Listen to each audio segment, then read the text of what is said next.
Bonjour à tous, je suis le docteur Boulanger et aujourd'hui, avec Maxime Sotek, médecin généraliste en formation, nous vous présentons comment nous procédons pour extraire un implant hormonal.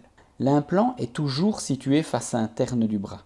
Vous devez au préalable trouver le meilleur compromis entre un accès adéquat pour vous ainsi qu'un maximum de confort pour votre patiente. Dans ce cas-ci, la patiente était confortable en rotation externe, le coude posé sur un réniforme. Ne négligez pas cette étape et dites toujours à la patiente que c'est important pour vous qu'elle se sente confortable. Cette simple attention diminuera son angoisse et en fera une partenaire durant le geste. Commencez toujours par repérer l'implant via la palpation. Identifiez la profondeur et sentez la mobilisation possible sous les doigts. Cela vous donnera d'importantes indications pour les gestes à réaliser après l'incision. Une fois la palpation réalisée, marquez des repères directement sur la peau au moyen d'un feutre ou d'un crayon adapté, et bien sûr ne s'effaçant pas lors de la confection d'un champ stérile. Constatez deux choses importantes. 1. Je laisse un espace libre lors du marquage, car l'incision ne doit jamais se faire au travers d'une annotation, sous peine de laisser un tatouage permanent. 2. L'incision se fait au regard du quart distal de l'implant. Réalisez ensuite votre champ opératoire. Commencez toujours cette étape avant de préparer votre matériel. Durant ce temps, vous laissez le produit stérilisant agir. Constatez que le champ débute sur la zone à inciser puis s'en écarte de manière circulaire. C'est une habitude à acquérir. L'anesthésie locale est simple. Elle ne doit concerner que l'endroit de l'incision et 1 cm au pourtour. Il ne sert donc à rien de vouloir anesthésier la périphérie totale de l'implant. Comme toujours, utilisez une aiguille fine. Ne piquez jamais sur votre marquage et assurez-vous de ne devoir passer la peau qu'une seule fois. Enfin, inspirez toujours avant d'injecter afin de vous assurer que vous n'êtes pas dans un vaisseau. Ok, déposez votre champ stérile troué. S'il est collant, c'est l'idéal. Utilisez ensuite la lame de bistouri pour vérifier votre anesthésique locale.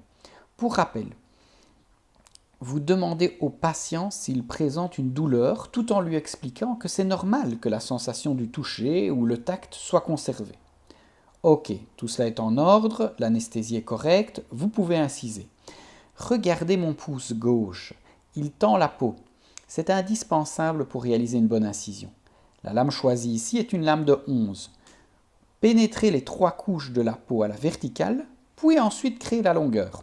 Pour ma part, je réalise toujours des incisions perpendiculaires à l'implant. Si vous êtes à l'aise, vous pouvez commencer par une petite incision. L'instrument idéal ensuite, c'est la pince hémostatique. Il existe des pinces spécifiques pour le retrait d'implant, ce n'est pas indispensable. Retenez en tout cas que la pince à dissection n'est pas le bon choix. On ne pénètre jamais à l'aveugle à la recherche d'un corps étranger avec une pince à dissection. Ce serait beaucoup trop traumatisant. Regardez ici, avec la pince hémostatique, la courbure de celle-ci protège les tissus. Des ouvertures de celle-ci séparent le tissu adipeux, voire la fibrose périphérique à l'implant. Lorsque vous sentez l'implant au bout de l'hémostate, vous pouvez tenter 2 types de gestes.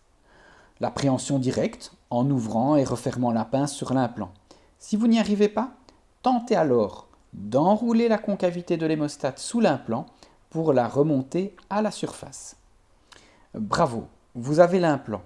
La fibrose vous empêche cependant de pouvoir l'extraire directement. Réalisez alors différents mouvements pour séparer la fibrose. Soit par des petits mouvements circulaires, mais aussi par des massages à l'aide de votre pouce et de votre index directement ou via une compresse grâce à votre autre main.